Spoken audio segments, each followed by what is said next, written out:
So I think it's good we start with Surah Al-Fatiha.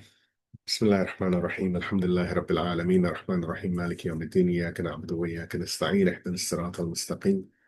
Sirata alladhina an'amta alayhim ghayri al-maghdubi alayhim wa ad-dallin. Sadaqallahu al-'aliyyul 'azim.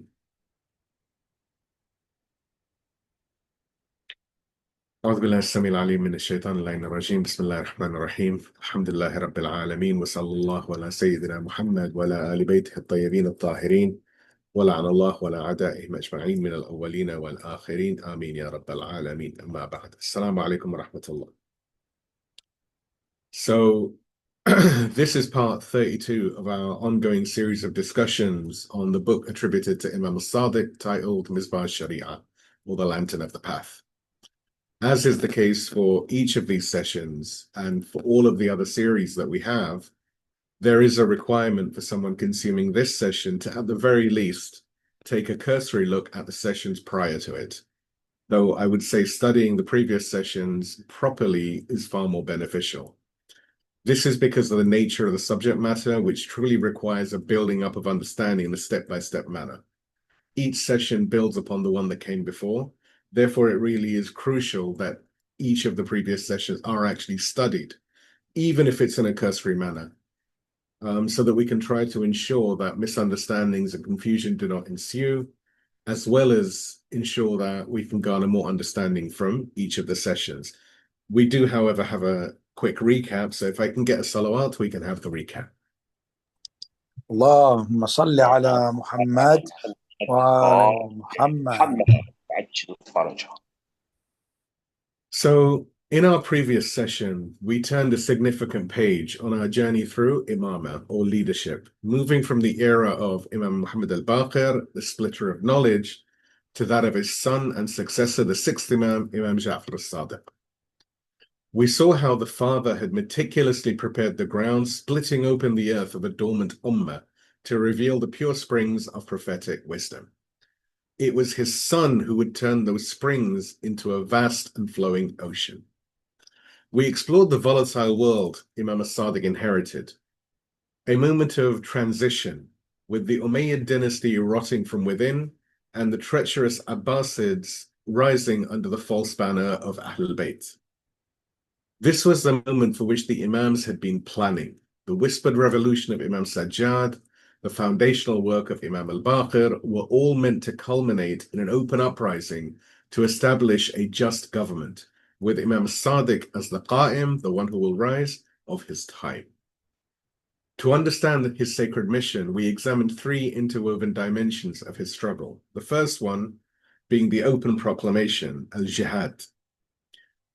Unlike his immediate predecessors, Imam al-Sadiq openly and publicly declared his right to the Imamah, directly challenging the legitimacy of both the Umayyads and the Abbasid tyrants, even proclaiming it on the plains of Arafah in Hajj. The second is the jihad of clarification, or al-ilm. We delved into his establishment of the great school of Medina, which became the fortress of pure Islamic thought.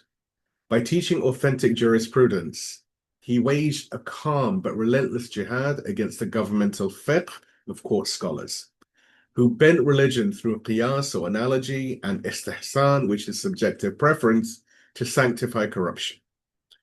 This was not mere scholarship, but it was a political act of the highest order, preserving Islam from distortion.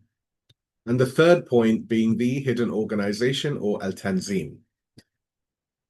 Beneath the public face of knowledge, Imam al-Sadiq commanded a vast, disciplined, and concealed network of believers.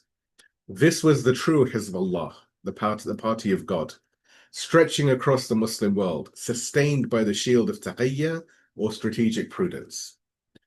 Taqiyyah here was not cowardice, it was revolutionary prudence, a shield that preserved the body of believers and a hidden spear that allowed the truth to strike without exposing the hand that wielded it. We trace this organization back to the companions of Imam Ali, through the strategic patience of Imam al-Hassan, and ignited by the sacrifice of Imam Hussein in Karbala, and then carefully rebuilt by Imam al-Sajjad and Imam Baqir. Imam al-Sadiq inherited and perfected this underground discipline, linking it with the economic independence of Homs and Anfal, and the doctrinal clarity of Imamah. In this way, he safeguarded both the survival of the Shia and the integrity of Islam. Thus, we came to see Imam as-Sadiq not merely as a scholar, but as a commander of a multi-front revolution, a public jihad of proclamation, a scholarly jihad of clarification, and a hidden jihad of organization, all working in unison to uphold the banner of true Imamah against the forces of tyranny. With that foundation, our journey now turns to Imam Musa al-Kadhim, the Imam of forbearance in chains, who carried the hidden organization through prisons and surveillance, and taught us how Wilayah breathes, even when the tongue is bound. This is the path we'll open together in this session, God willing. In his most beautiful name, and with a prayer that he help us understand and follow the teachings and line of the A'immah, we begin. Please give me a salawat and we'll move on to the main part. اللهم صل على محمد وآل محمد وأجل. So after the luminous era of Imam Ja'far as-Sadiq, the ocean of knowledge, the commander of the hidden organization, the shield of Taqiyyah, strategic prudence, and the wielder of the sword of Tabyin or clarification, the mantle of divine leadership passed to his son, Imam Musa ibn Ja'far al-Kadhim. His imamah spanned 35 years, from 148 years after Hijrah to 183 years after Hijrah, a period that must be counted among the most turbulent and perilous phases in the entire 250-year movement of the Imams. The Holy Quran describes the principle that governs this succession of divinely appointed leaders. This is from Surah As-Sajdah, the chapter of the prostration, 32nd chapter of the Quran, verse number 24, where Allah subhanahu wa ta'ala says, "We made from among them imams who guided by our command when they were patient and had certainty in our signs." This verse encapsulates the life of Imam Musa al-Kadhim: patience in chains, certainty in God's promise, and unwavering guidance even from behind prison walls. Let's now look at the Abbasid landscape. The imamate of Imam al-Kadhim, peace and blessings be upon him, coincided with the reigns of four Abbasid rulers, al-Mansur, al-Mahdi, al-Hadi, and Harun al-Rashid. These were not weak or distracted rulers like the last Umayyads, nor were they vulnerable like the early Abbasids before the consolidation. By the time Imam al-Kadhim assumed leadership in 148 years after Hijrah, the Abbasid throne had become entrenched, commanding vast resources and having unprecedented stability. So let's now go through these four caliphs. Firstly, it's al-Mansur, who died in 158 years after Hijrah. He crushed the uprising of the Ahlulbayt's cousins, the Hassanis, massacring the descendants of Imam al-Hassan, peace and blessings be upon him, to the extent that their corpses were hidden in underground vaults, only discovered later as skeletons. He poisoned Imam as-Sadiq, peace and blessings be upon him, to remove the threat of leadership, and then he turned his surveillance apparatus against the young Imam al-Kadhim. Then we move on to the next Khalif, who is al-Mahdi. He reigned from 158 to 169 years after Hijrah. He also pursued the same line, alternating between gestures of conciliation and hidden plots to annihilate the Imam. It is narrated. And again, like with all of these sessions, all of the reference, which are quite extensive, can be found in the write-up, which I recommend everyone review. So the narration says, it is narrated that al-Mahdi al-Abbasi intended to kill Musa ibn Ja'far. He consulted some of his ministers regarding this, and one of them said to him, "O Commander of the Faithful, this man," meaning Imam Musa ibn Ja'far, "is the son of the Messenger of God, and it is not befitting for someone like you to kill someone like him. Therefore God the Exalted turned him away from this intention." Let's now have a look at al-Hadi, who reigned from 169 AH to 170 AH. Al-Hadi was openly hostile, declaring his intent to finish the matter of Musa ibn Ja'far once and for all. It is also narrated that al-Hadi al-Abbasi said, "The time has passed when we overlooked the Banu Hashim. I am resolved not to leave a single one of them, and the first with whom I shall begin is Musa ibn Ja'far." And again, the references are in the write-up. And the next one, the final one in the time of Imam Musa ibn Ja'far is Harun al-Rashid, who reigned from 170 to 193 AH. Harun al-Rashid al-Abbasi combined cunning with ruthlessness. He projected piety and grandeur. But behind the curtain, he saw in Imam al-Kadhim the greatest existential threat to Abbasid legitimacy. There are two narrations which capture this vividly. The first one is when Harun Abbasi visited the grave of the Prophet. It reads, "When Harun al-Rashid entered Medina, he went to the grave of the Prophet, peace and blessings be upon him and his family, and said, 'Peace be upon you, O Messenger of God. Peace be upon you, O cousin.' Then Imam Musa ibn Ja'far, peace and blessings be upon him, approached and said, 'Peace be upon you, O my father.' Harun Abbasi replied, 'This indeed is true honor, O Abul Hassan.'" The next hadith is Harun Abbasi's conversation about Fadak. This is actually very, very interesting. Again, all of the references for this, which are quite extensive, can be found in the write-up. But the hadith goes like this. Harun al-Abbasi said to Musa ibn Ja'far, Imam Musa ibn Ja'far, "Define Fadak for me so that I may return it to you."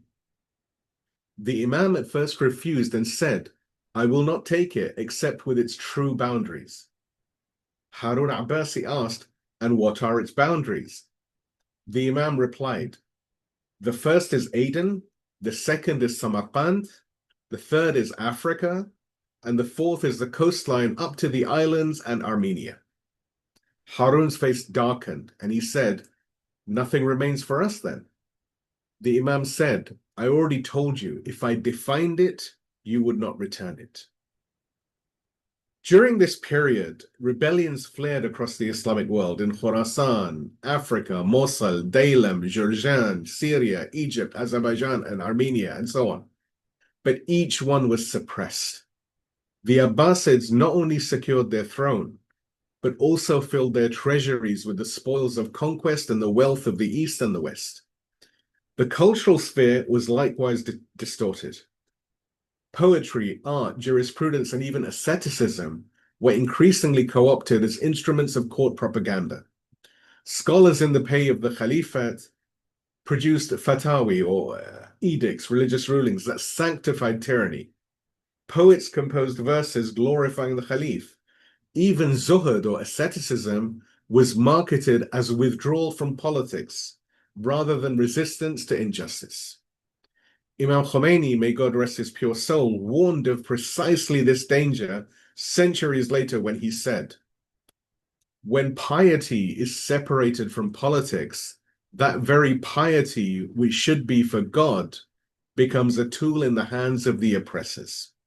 And again, the references for this are all in the write-up. So let's now look at the Imam's position, Imam al-Kadhim's position. It was in this suffocating environment where rebellion seemed impossible, the Caliphate seemed invincible, and even religion itself was weaponized against truth, that Imam Musa al-Kadhim, peace and blessings be upon him, began his Imamah. As we've said, unlike the fragile final years of the Umayyads or the unstable first decade of the Abbasids, here the dynasty was secure, wealthy, and confident. There was no visible crack in the edifice of power. And yet, the Abbasids knew and feared that the true alternative authority was alive. As one of Harun's own relatives admitted to him, and again, this is cited in many books of hadith, and all the citations are in the write-up. One of Harun's relatives said to him, and the hadith reads like this, "A man from among the Abbasids said to Harun, 'O commander of the faithful, the people say that you are the Khalif, and that Musa ibn Ja'far is also a Khalif, because the people bring kharaj or tax to you and say this is the right of the commander of the faithful. and they bring khums to Musa ibn Ja'far and say this is the right of the Imam. Now, this was not empty rhetoric.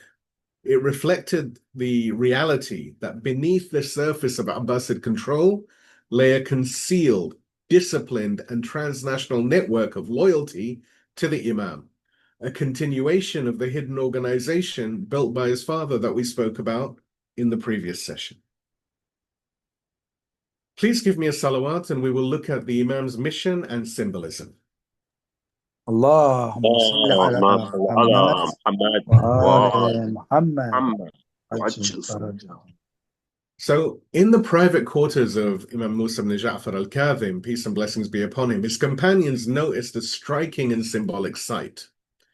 One of his close confidants narrates, I entered upon Abu al-Hasan Musa ibn Ja'far, peace and blessings be upon him, in his house, and I saw in his chamber three things: a coarse garment hanging, not worn, a sword suspended from the ceiling, and a Quran placed before him.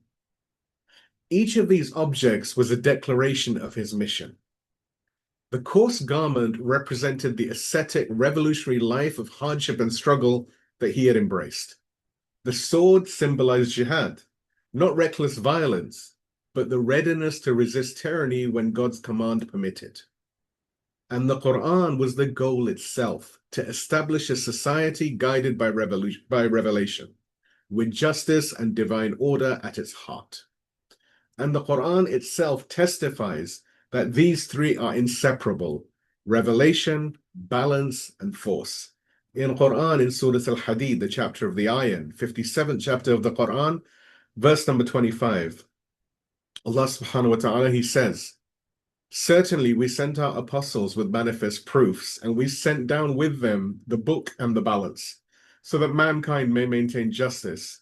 And we sent down iron, wherein is great might and benefits for mankind, so that God may know who helps him and his apostles in secret. Indeed, God is all-strong and almighty.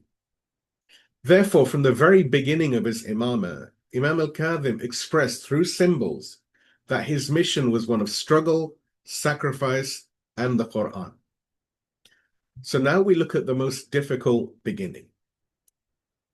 Imam al-Kadhim's Imamah began at one of the most difficult junctures in Shia history, rivaled only by the aftermath of Karbala in the time of Imam Zayn al-Abidin, peace and blessings be upon him.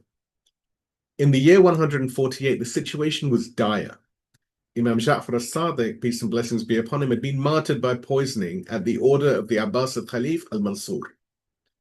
The Abbasids had crushed the uprising of the Banu Hassan, the family of Imam Hassan, slaughtering the descendants of Imam Hassan in such numbers that their corpses were hidden in underground chambers, later to be discovered as piles of bones and skeletons. And thirdly, having settled its internal rivalries, the Abbasid Khalifa was at the height of its stability, its wealth, and its surveillance. It was in these suffocating conditions that the young Imam Musa ibn Ja'far al-Kadhim, peace and blessings be upon him, assumed the sacred trust.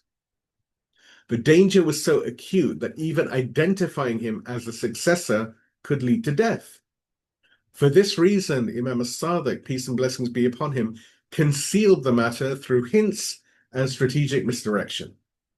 When his trusted companion Mufaddal asked about the Imam who would follow him, Imam as-Sadiq replied indirectly, saying, and all of these references are again in the write-up. So Imam as-Sadiq replied indirectly saying, the weapon has come and it has been placed upon the one who is worthy of it. Now, to be clear, the weapon being mentioned here is the weapon of the Prophet and is a sign of his Imamah, as further clarified by Shaykh al-Saduq in Kamal ad-Din. Shaykh al-Saduq says, and indeed the armor or the prophetic weapon with us is the weapon of the messenger of God. It is the sign of Imamah. And in the book titled Kitab al-Ghaybah of Nu'mani, who is another one of the ancient, if you like, the early Islamic scholars, we find he teaches us that the weapon among us is like the ark among the Israelites. Wherever the weapon is, there is also the knowledge. And again, all of these references are in the write-up. In other reports, To conceal the truth from Abbasid spies, Imam al-Sadiq listed several names, including that of the Khalif al-Mansur himself, before finally mentioning his son, Musa. Imam al-Kadhim himself narrates, "When my father was at the point of death, he said, 'Do not circulate anything definitive about me, lest you be accused of lying against me. For I will point to this one and to that one. But truly the successor after me is this son of mine.'" And he pointed towards me, meaning to Imam Musa ibn Ja'far al-Kadhim. In Kitab al-Irshad, Sheikh Mufid reports and quotes Imam al-Sadiq as saying, "When I point to some of my sons, it is only for the sake of Taqiyyah and protection. But the Imam after me is Musa ibn Ja'far al-Kadhim." Imam al-Sadiq also is reported to have said, and this is quoted in Al-Kafi, it is reported that Abu Abdullah, Imam al-Sadiq, said, "Abu al-Hasan, that is Imam Musa ibn Ja'far al-Kadhim, has been preserved by means of dissimulation or prudence, Taqiyyah. If I am asked about my successor and I say, 'This is my son,' while pointing to someone else, that is for his protection, for him and for you." And again, in Kitab al-Ghaybah of Nu'mani, we find from Imam al-Sadiq, about Abdullah, Imam al-Sadiq used to point to his children during his lifetime, and in some instances would say, "This is your Imam." But in truth, he did this only to conceal Abu al-Hasan, who is Imam Musa ibn Ja'far al-Kadhim. Therefore, from the very outset, a profound strategic prudence governed the imamate of Imam al-Kadhim, demanding both concealment and careful practice of taqiyyah or strategic prudence. He would warn his followers that their connection to him was dangerous and that simply being seen in his company could cost them their lives. Please give me a loud salawat and we can move on to the hidden struggle and taqiyyah or strategic prudence. اللهم صل على محمد وآل محمد. So the imamate of Imam Musa ibn Ja'far al-Kadhim was characterized by concealment, networking, and the strategic use of taqiyyah or prudence.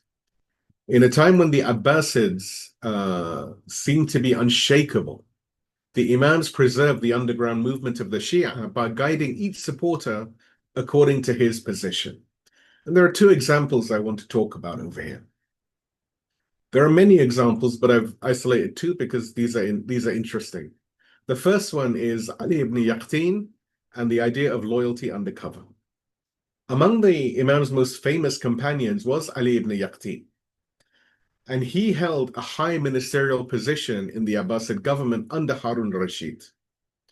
Despite being in the very machinery of tyranny, he was a devoted follower of Imam al-Kadhim.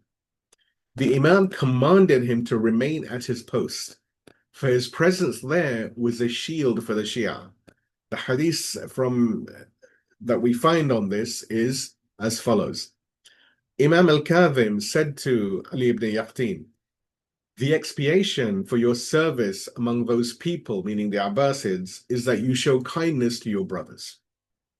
Here the Imam demonstrated that service within an oppressive system could be tolerated only when it functioned as protection and support for the believers, not as collaboration with tyranny.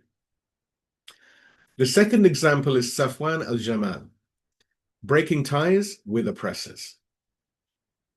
So on the other hand, the Imam condemned those whose work directly empowered the tyrants.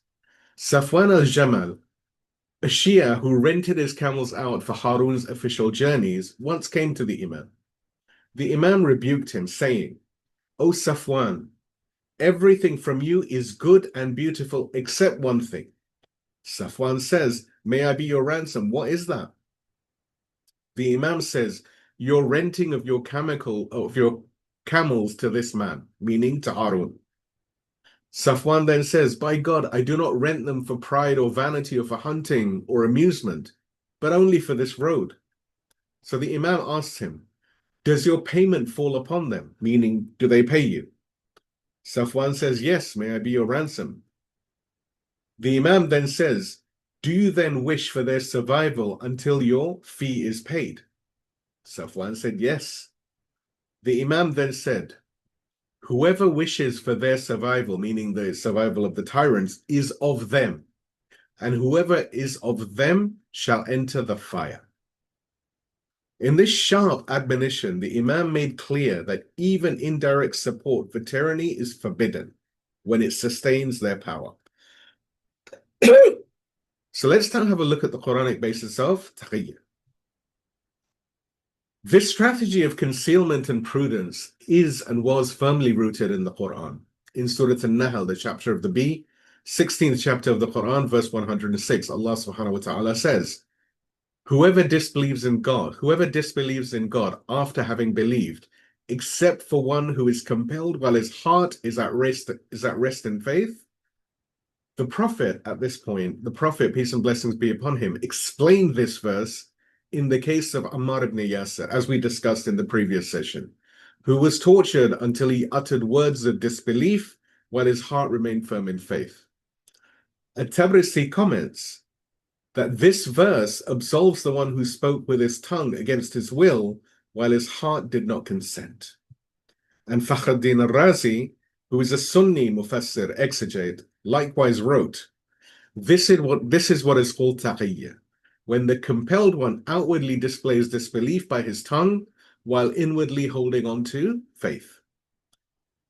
Imam Musa al-Kadhim himself declared, and this is reported by Imam as-Sadiq as we learned in the previous session, Taqiyyah is my religion and the religion of my forefathers. There is no faith for the one who has no Taqiyyah. And remember, Taqiyyah means prudence, strategic prudence. And Taqiyyah is not deceit. It is critical to stress that Taqiyyah is not a license to lie, nor a form of deceit. This was explained in great detail in the previous session. But since this is such an important point, let us revisit these critical points briefly. Islam condemns deception categorically, even in war. The Quran says in Surah Yusuf, the chapter of Prophet Joseph, 12th chapter of the Quran, verse 52, Allah subhanahu wa ta'ala says, indeed, God does not guide the schemes of the treacherous. And the messenger of God, peace and blessings be upon him and his family, has said, whoever deceives us is not of us. And an important clarifying hadith on Taqiyyah is from Imam al-Rida. He teaches, Taqiyyah is only in situations of necessity. There is no Taqiyyah in manifesting falsehood. And if it is used outside its proper place, then it is hypocrisy. And all of these hadiths, the references are in the write-up. Therefore, Taqiyyah is not hypocrisy or dishonesty as long as it is not misused. And indeed, misusing it is a sin and brings the sinner into the state of hypocrisy. Rather, Taqiyyah is strategic concealment under duress, when revealing one's faith would lead only to destruction without any benefit. The heart remains steadfast in belief while the tongue withholds the truth until it can be spoken effectively. When the moment comes, as with Imam Hussein, peace and blessings be upon him at Karbala, Taqiyyah is no longer permitted. For then the duty is to expose falsehood openly and sacrifice for the truth. This distinction must be clear. Deceit is forbidden, while Taqiyyah is prudence and survival. One is betrayal, and the other is strategy in the struggle for God. Let's now look at continuity from Imam Sadiq. So in our previous session, we saw how Imam Sadiq, peace and blessings be upon him, institutionalized Taqiyyah as both the shield and spear, a revolutionary method, not cowardice. He had said, Taqiyyah is the shield of the believer, and Taqiyyah is the safeguard of the believer. There is no faith for the one who has no Taqiyyah. And we recall the words of Imam Khamenei, who said, Taqiyyah is the shield, the fortress, and the savior, and the spear of the believer. Imam al-Kadhim carried forward this very method. His life itself was Taqiyyah in action, concealing networks, protecting lives, guiding with wisdom, and at the same time, preparing the ground for the eventual exposure of the Abbasid falsehood. Let's now look at contemporary juristic guidance on these subjects. The principles Imam Kadhim embodied continue in the guidance of today's jurists. So we look at 2 points, one on working with tyrants and the other one on Taqiyyah. So firstly, on working with tyrants, Imam Khamenei explains, if the presence of a believer within the apparatus of a tyrant leads to the protection of other believers and service to the religion, then it is permissible and at times it may be obligatory. But if his presence leads to strengthening the tyrant, then it is haram, it is forbidden. And this is from, the references are in the write-up, but this is from his collected fatwa, collected edicts. Similarly, Sayyid Sistani, Ayatollah Sayyid Sistani rules, it is not permissible for a believer to work within the institutions of oppressors if his work contributes to supporting oppression. But if his work contributes to averting harm from believers or serving their interests, then there is no problem in it. And this is from Minhaj al-Salihin of Sayyid Sistani. Let's now have a look at Taqiyyah and the rules regarding it. Imam Khamenei explains on Taqiyyah. He says, Taqiyyah is legislated, indeed obligatory, if abandoning it leads to significant harm to life, honor, or property. It is not permissible if it requires the denial of an essential of religion or the compromise of a foundational principle. These are important points. Similarly, Ayatollah Sistani teaches, Taqiyyah is obligatory if one fears for his life, honor, or considerable wealth from destruction or loss. In fact, it is obligatory if neglecting it would cause unbearable hardship. However, it is not permissible if it leads to abandoning a religious obligation or the denial of an essential tenet of Islam. These are really important, and people should really reflect on these rulings, especially people who profess to be following the Maraji. Through these contrasting instructions to Ali ibn Yaqtin and Safwan al-Jamal, Imam al-Kadhim clarified the practical application of Taqiyyah. It is not an excuse for passivity or compromise, but a strategic method to safeguard the faith, preserve the community, and deny legitimacy to the oppressors. If I can get a salawat, we can move to the chain of imams and continuity. اللهم صل على محمد وآل محمد. So the imamate of Imam Musa ibn Ja'far al-Kadhim cannot be understood in isolation. It was the next link in the chain of resistance stretching across the centuries, from Imam Ali, peace and blessings be upon him, through Imam Hassan, Imam Hussein, Imam Sajjad, Imam Baqir, and Imam Sadiq. Each carried the banner in his own way, suited to the conditions of his time. Imam Sadiq, knowing the suffocating surveillance of the Abbasids, often introduced his son Musa, not with open proclamation, but through hints and layered allegories. To Mufaddal, for example, he said, the armor or the prophetic weapon has come, and it has been placed upon the one who is worthy of it. And to explain this further, in Shia thought, the term as-silah, the weapon or the prophetic armor, is a coded reference, not merely to physical arms or armor, but to the inheritance of Imamah, the sign of authority passed from one Imam to the next.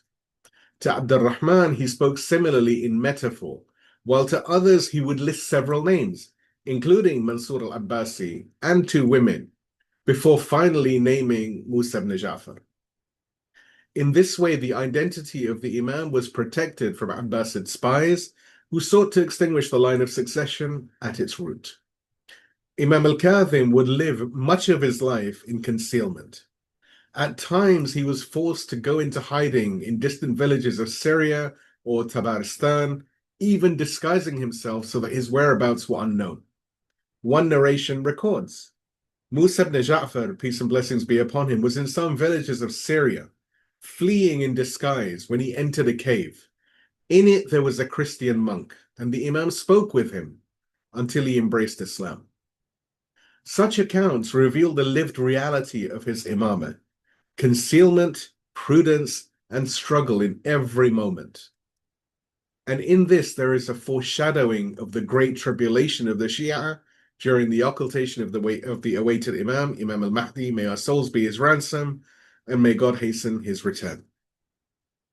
Just as Imam al-Kadhim, peace and blessings be upon him, guided his followers while often hidden from their eyes, so too the Shia would one day be trained to preserve their faith without direct access to their Imam. It can be argued that this was God's preparation for the community, for the greater occultation, teaching them how to survive, how to organize, and to remain loyal through Taqiyyah and steadfastness, through prudence and steadfastness. The lessons of that era remain with us today. The more we embody them, building discipline, safeguarding the trust of Wilayah, and resisting tyranny, the more we hasten the return of our beloved Imam al-Mahdi. May God hasten his return, and may our souls be his ransom. As Imam Mahdi himself wrote in his letter during the minor occultation, he said, "Increase your supplication for the hastening of the relief, for indeed that is your relief." And again, all of the references for this are in the write-up. So now we look at the 250-year jihad, or struggle. Now, when viewed as isolated stories, the arrests, the exiles, the imprisonments, and the debates of Imam al-Kadhim may appear somewhat disconnected. But when placed in the broader arc of Shia history, they form a single chain, the 250-year jihad, or struggle of the Imams. Their mission had three consistent and constant aims. Number one, to explain pure Islam and the correct interpretation of the Quran. Secondly, to clarify the principle of imamah and legitimate political authority. And the third one, to strive for the establishment of a just society, one that would realize the goals of the Prophet and all earlier messengers, uprooting idols from governance and placing authority in the hands of God's chosen successors. The Quran affirms this continuity in Surah al-Hadid, the chapter of the Ayan, chapter 57, verses 26 to 27. Allah subhanahu wa ta'ala, he says, "Certainly we sent Noah and Abraham, and we placed the gift of prophethood and the book among their descendants.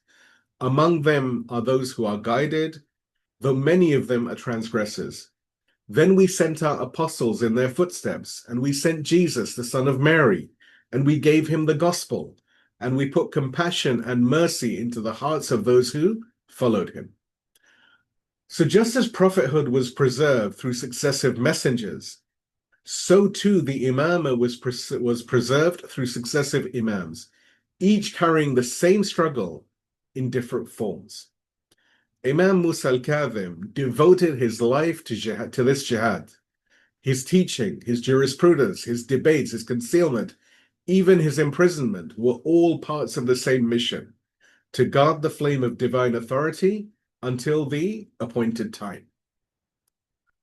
Now let's have a look in a little bit more detail at the confrontation with the Abbasids.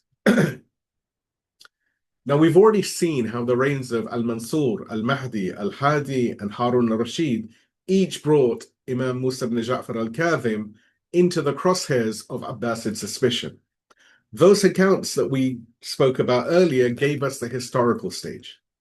Now let us return to these same rulers to see how their encounters with the Imam were not isolated episodes, but decisive turning points that shaped the path to his imprisonment and eventual martyrdom. So first of all, al-Mansur, surveillance and elimination. Al-Mansur had already poisoned Imam Ja'far al-Sadiq, peace and blessings be upon him. And from the beginning of Imam Musa al-Kadhim's Imamah, his regime of surveillance sought to suffocate any possibility of open movement. The young Imam lived in constant danger, and his followers had to be introduced through allegory and concealment. This climate of fear established the template for the entire Imamah of Imam Musa ibn Ja'far. Secondly, we look at al-Mahdi and the suspended sword. We heard earlier how al-Mahdi al-Abbasi intended to kill Imam al-Kadhim, only to be dissuaded by his own advisor.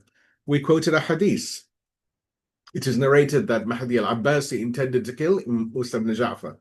He consulted some of his ministers regarding this, and one of them said to him, "O commander of the faithful, this man is the son of the messenger of God, and it is not befitting for someone like you to kill someone like him. Therefore God, the Exalted, turned him away from this intention." This reprieve was not mercy, it was calculation. Al-Mahdi recognized that the Imam's blood would inflame the Ummah, and so he preferred to keep him under surveillance, under watch. The lesson for us? Sometimes the enemy does not strike because he is weak. Not because he is weak, but because he waits for the most strategic opportunity or moment. Let's now have a look at al-Hadi and the open threat. Al-Hadi, in contrast, dispensed with subtlety, declared openly, "The time has passed when we overlook the Bani Hashim. I am resolved to not leave a single one of them alive, and the first one with whom I shall begin is Musa ibn Ja'far." And yet God's providence intervened. One of the jurists of his court stood before him and dared to speak, saying, then one of the jurists rose and said, "O commander of the faithful, I urge you by God to fear God regarding the descendants of his prophet. For this, Musa ibn Ja'far is of the children of the messenger of God. Peace and blessings be upon him and his family." Therefore, al-Hadi left him. This was no longer surveillance or hesitation. It was the Abbasid state announcing that the Imam must be eliminated. Only providence and the courage of a jurist who feared God more than the Khalif saved the Imam from immediate execution at this point. Even in the darkest of courts, God raised a voice to protect his proof upon the earth. Let's now have a look at Harun al-Rashid, from pretense to prison. The encounters of Harun al-Rashid with Imam al-Kadhim, peace and blessings be upon him, his visit to the Prophet's grave, his conversation on the boundaries of Fadak, we discussed earlier as moments of sharp defiance. But they were more than rhetorical victories, they were turning points. At the Prophet's grave, the Imam exposed the emptiness of Harun's claim to kinship, reminding the Ummah that true succession runs through the Prophet's household or Ahlulbayt. Then Musa ibn Ja'far approached and said, "Peace be upon you, O my father." Harun replied, "This indeed is a true honor, O Abul Hassan." In the debate over Fadak, the Imam declared that its true boundaries encompass the entire Islamic dominion, Aden, Samarkand, Africa, and the Mediterranean, as well as the Caspian, actually. Harun understood completely. To concede Fadak was to concede the Khilafat itself. Therefore, what appeared as exchanges of words were in fact moments when Harun saw with clarity that Musa ibn Ja'far was not only a saintly scholar, but the living claimant to political sovereignty. From that point on, Harun's course hardened, and the Imam had to be imprisoned, silenced, and ultimately removed. Now we look at the Abbasid's fear. Even Harun's own family admitted the truth. A man from among the Abbasids said to Harun, "O commander of the faithful, the people say you are the Khalif, and Musa ibn Ja'far is also a Khalif, because the people bring kharaj or tax to you and say this is the right of the commander of the faithful. And they bring khums to Musa ibn Ja'far and they say this is the right of the Imam." We mentioned this hadith earlier. This acknowledgement explains why Harun never felt secure as long as Imam al-Kadhim lived. Behind the prison walls, chained and silenced, the Imam was still more feared than any army because he was the true pole of loyalty in the Ummah. Let's have a loud salawat and we'll go into the imprisonment and martyrdom of Imam Musa al-Kadhim. اللهم صل على محمد وآل محمد وعجل فرجهم. So the Abbasid response to Imam Musa ibn Ja'far reached its peak under Harun al-Rashid. Knowing that killing him openly would unleash fury, Harun opted for gradual suffocation, exile, interrogation, and above all, imprisonment. The Imam was transported multiple times between Medina, Basra, and Baghdad. At times, he was held under the custody of governors. At other times, under the brutal jailers of Harun's palace. Eventually, he was confined in the house of someone called Sindi ibn Shahak, one of the most infamous jailers of the Abbasid state. Even there, the light of the Imam could not be extinguished. One narration states, Musa ibn Ja'far was confined to the house of Sindi ibn Shahak. There was a small window through which Sindi's family could see him. They would witness his worship and prayer night and day, and they were moved by him, until some of Sindi's own children came to love him and became of his Shia. This is the paradox of the Imam's imprisonment. Though chained, he became a beacon, turning even the household of his jailer towards love of Ahlulbayt and towards Allah. Finally, the Abbasids resolved to end his life. Sindi ibn Shahak brought the prominent figures of Baghdad to witness that the Imam was in good health.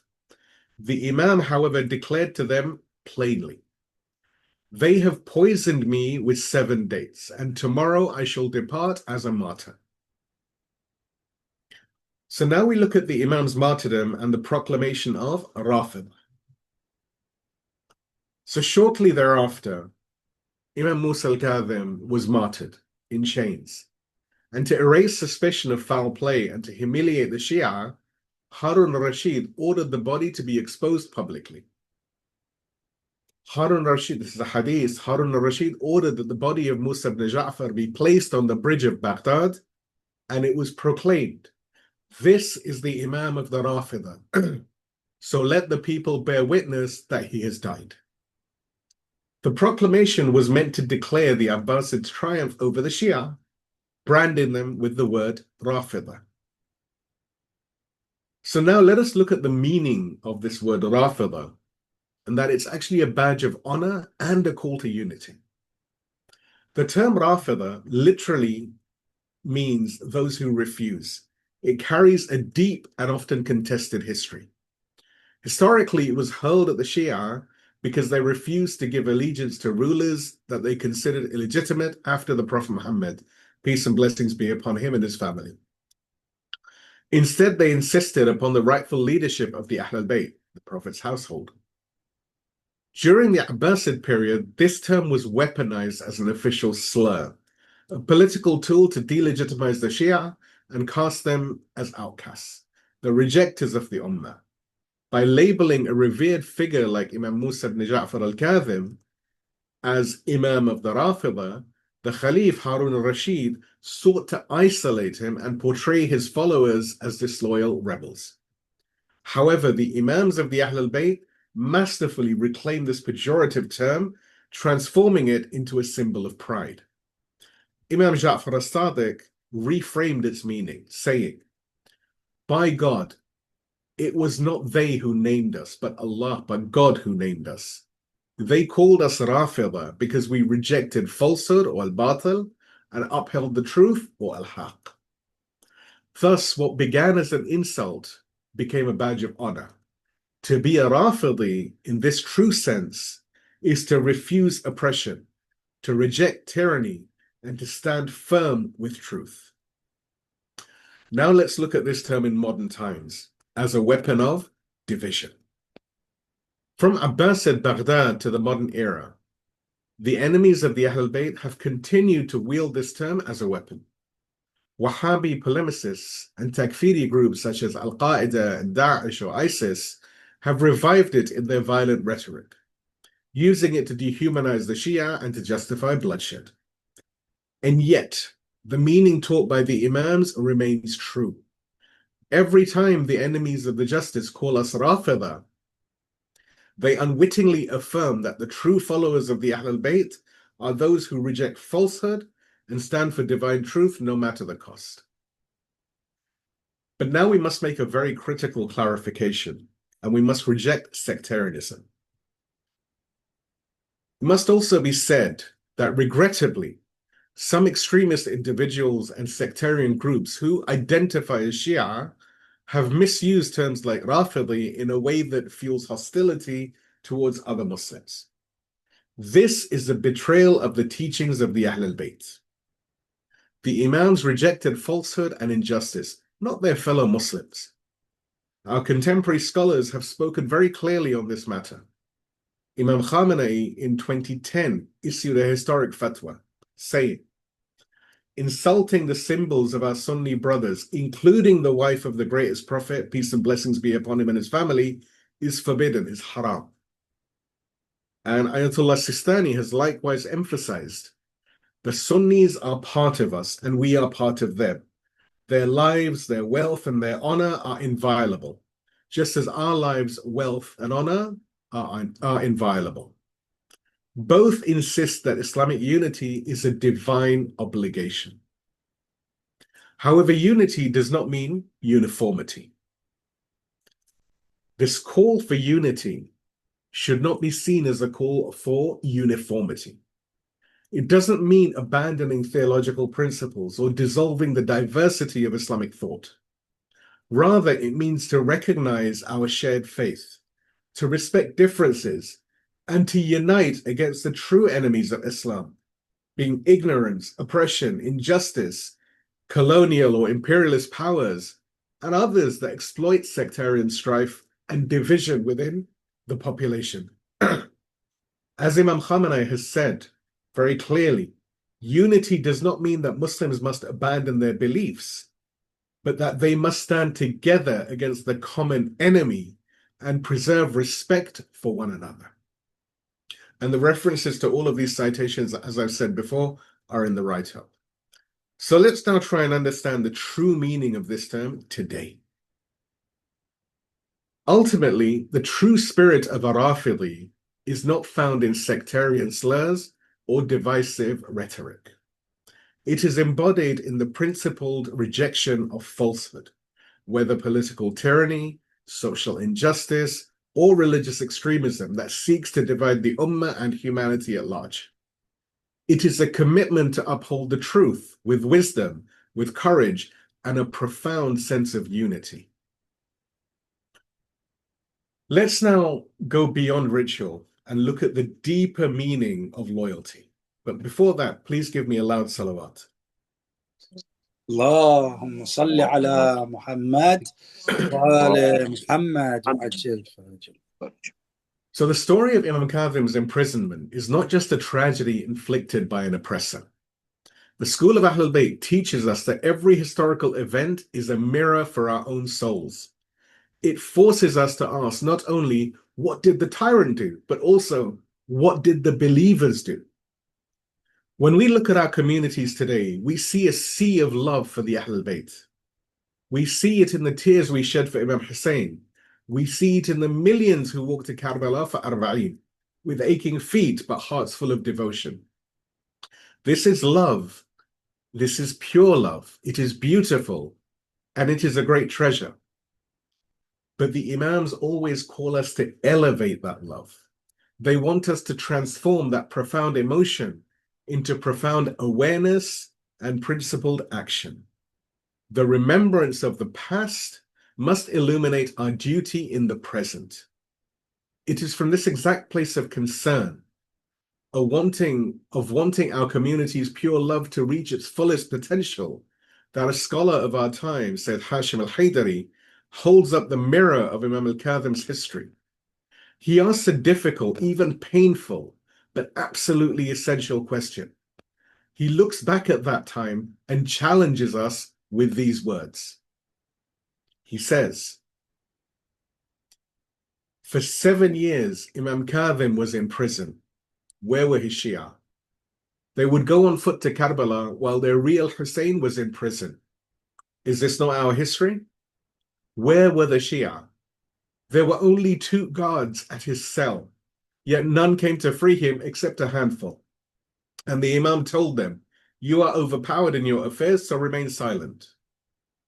Meanwhile, Harun al-Rashid was in his palace, and Imam al-Kadhim was in prison for 7 years. 7 Muharrams, 7 Arba'ins, until the Imam was killed. And Harun placed him upon the bridge, saying, "This is the Imam of the Rafidah." Yes. Then the Shia came out. For what? To put up black cloths. This is our history, and Karbala bears witness to it. Now let us be clear. This is not a condemnation of our ziyarat or our tears. It is a searing call to ensure our rituals are not an escape from our responsibilities, but the very fuel for them. Sayyed Hashem is asking us, with the love of a brother, to connect our hearts for the Hussein of 61 years after Hijrah with our loyalty to the Hussein of our own time. He's reminding us that the deepest tragedy was not just the chains placed on the Imam by his enemy, but the silence of a community that was busy with rituals while its living leader languished in a dungeon. Sayyed Hashem al-Haidari's speech is a searing reminder. Devotion in ritual in ziyarat and mourning cannot substitute loyalty to the Imam of one's own time. To abandon the living Imam while mourning the dead Imam is betrayal. The Imam's critical instructions to the few who did come, "You are overpowered in your affairs, so remain silent," reveals both his compassion for their weakness and a pain at their collective inaction. This statement is a well-documented historical report, recorded in several classical sources. Imam al-Kadhim has said to people, "You are overpowered in your affairs, so remain silent." So what are the lessons for the Ghaybah and for our time? The imprisonment of Imam al-Kadhim was a divine rehearsal for the greater trial of the Shia, the occultation of Imam al-Mahdi, may our souls be his ransom, and may God hasten his return. In prison, the Imam was alive, yet hidden, guiding from behind walls. In occultation, the Imam is alive, yet hidden, guiding from behind the veil. In both cases, the test is the same. Will the Shia remain loyal in his absence, or will they busy themselves with rituals while neglecting his cause? The Quran warns us of the danger of empty worship divorced from justice. In Quran, in Surah al-Ma'un, the chapter of small kindnesses, chapter 107 of the Quran, verses 1 to 7, Allah subhanahu wa ta'ala says, "Have you seen the one who denies the religion? That is the one who repulses the orphan and does not encourage the feeding of the poor. So woe to those who pray, those who are heedless of their prayers, those who make a show, yet withhold the simplest acts of kindness." The warning is clear. Prayer without justice, mourning without loyalty, ritual without resistance, these become hollow acts. And Sayyed Hashem al-Haidari drives the lesson home for today. He says, "Therefore today we must know our Hussein and also know the Shimr of our time, the Yazid of our time. Not only know Hussein, but also the Shimr. But if our measure and standard of being, this is important, but if our measure and standard of being Husseini is only words, only emotions, only rituals, then without a doubt, such a nation may visit Hussein at his shrine, they may hold and kiss the shrine, but at the same time, they may carry the sword against those who truly support Hussein and raise the banner of Hussein. Therefore, the prisoner of Baghdad is not merely history, it is a mirror. Just as Karbala exposed the people of Kufa, the chains of Imam al-Kadhim expose us. If we do not live as people of sacrifice, of discernment, and of resistance, then we are not preparing for the Imam of our age. If we embody these qualities, we hasten the return of our Imam. May our souls be his ransom, and may God hasten his return. Something about which the Imam has written himself. The Imam has written, and there are multiple sources for this. One of them is in a letter from Imam Mahdi to his second direct representative. Imam says, increase your supplication for the hastening of the relief, for indeed that is your relief. But to understand that, we must look at supplication as a catalyst for action. The Imam's command to increase your supplication is not an invitation to passive hope, but rather it's a call to active participation. True supplication, as we've discussed in our Art of Supplication series, is meant to be a transformative act. It should awaken the soul of the supplicant and ignite a profound desire for self-improvement and change and getting closer to Allah. This principle is most critical when we supplicate for the relief, or al-Faraj. To beg God to hasten the Imam's return is not merely to sit and wait for divine intervention. Rather, the prayer itself is a pledge. It is a commitment to rise and actively pave the way for his arrival. This means the plea on our lips must be matched by the striving of our limbs. We ask for his return while working to become worthy of his presence, by establishing justice in our own lives, seeking knowledge, purifying our intentions, strengthening our communities, enjoining the good, forbidding the evil, and encouraging patience and encouraging truth through active patience, in the same way that we've discussed on our series on patience. The supplication for his relief is, therefore, a supplication that God grants us the tawfiq, the success or the ability to become his true agents of change. Our prayer for him becomes then the very blueprint for our own actions. Please give me a loud salawat and we move to the conclusion. اللهم صل على محمد وآل محمد وأجل. So the life of Imam Musa ibn Ja'far al-Kadhim stands as one of the most painful yet most illuminating chapters in the 250-year jihad of the Imams. 35 years of vigilance, chains, concealment, and unbroken resolve. Every step marked by struggle, every breath filled with the remembrance of God. His Imamah teaches us that even in the face of unassailable tyranny, when the caliphate appears invincible and religion itself is co-opted into propaganda, the Imam is the living proof of God, guiding by his command. Chains cannot silence him, prisons cannot extinguish his light, and slander cannot erase his truth.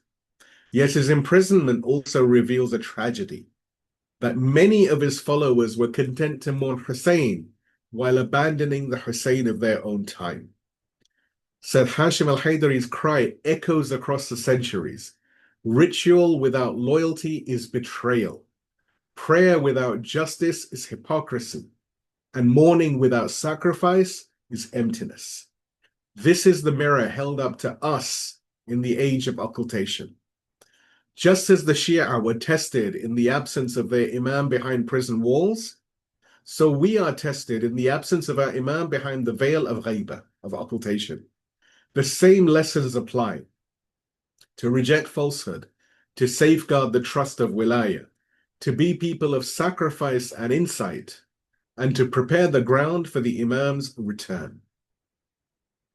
God willing, in our next session, we will turn to the life of Imam Ali ibn Musa al-Rida, whose era introduces one of the most misunderstood chapters of Shia history, the heir apparency, offered by Ma'mun Abbasid. We will, inshallah, look into the life and the many lessons we can garner from Imam al-Rida, but also look at this episode and try and garner lessons from it and understand its divine wisdom, and see how all of this fits into the grand map that is the 250-year movement of all of the Imams. If I can get a salawat, we can then do the supplication eulogy for Imam al-Kadhim, which is titled Chains of Light, Keys of Loyalty. اللهم صل على محمد وآل محمد. In the name of God, the All-Merciful, the All-Compassionate. O God, send your blessings upon Muhammad and the family of Muhammad, lanterns in the deepest darkness, minds of your wisdom, and witnesses against every oppressor. O Musa ibn Ja'far, Ya Kadhim al-Ghayth, O tranquil soul who swallowed your anger until it became a sea of forbearance.